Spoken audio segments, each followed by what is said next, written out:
बच्चों, इस कहानी का विषय है दोस्ती का असली मतलब। एक गांव था जहां बहुत सारे बच्चे रहते थे।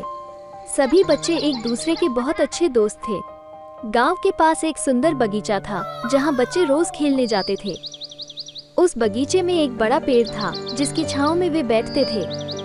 उस पेड़ के नीचे बच्चों की एक गुप्त सभा होती थी। एक दिन वे सब एक नया खेल खेलने का फैसला करते हैं। खेल का नाम था सच्चे दोस्त कौन।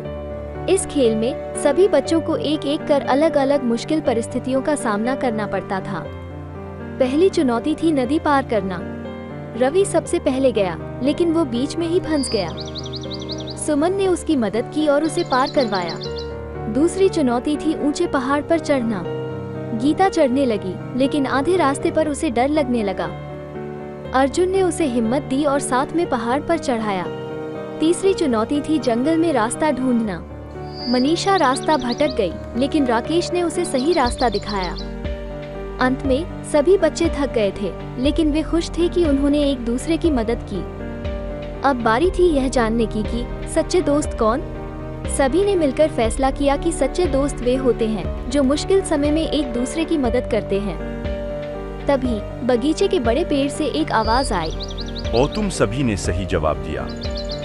सच्ची दोस्ती वही है जिसमें बिना किसी स्वार्थ के एक दूसरे की मदद की जाती है। सभी बच्चे खुश हो गए और पेड़ के नीचे बैठकर अपनी जीत का जश्न मनाया। उन्होंने सीखा कि दोस्ती का असली मतलब एक दूसरे के साथ खड़े रहना है। फिर उन्होंने फैसला किया कि वे हमेशा एक दूसरे की मदद करेंगे और कभी भी किसी को अकेला नहीं छोड़ेंगे। ये कहानी बच्चों को दोस्ती का सच्चा मतलब समझाती है। सच्ची दोस्ती बिना किसी स्वार्थ के होती है और मुश्किल समय में एक दूसरे का साथ देना ही असली दोस्ती है।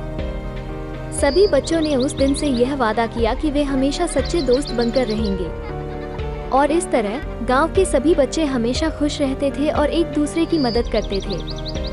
बच्चों ने मिलकर गांव को खुशहाल बना दिया। इस कहानी का अंत यही होता है, लेकिन बच्चों की दोस्ती का सफर हमेशा चलता रहता है। अंततः सच्ची दोस्ती वह होती है जिसमें हम बिना किसी स्वार्थ के एक दूसरे की मदद करते हैं।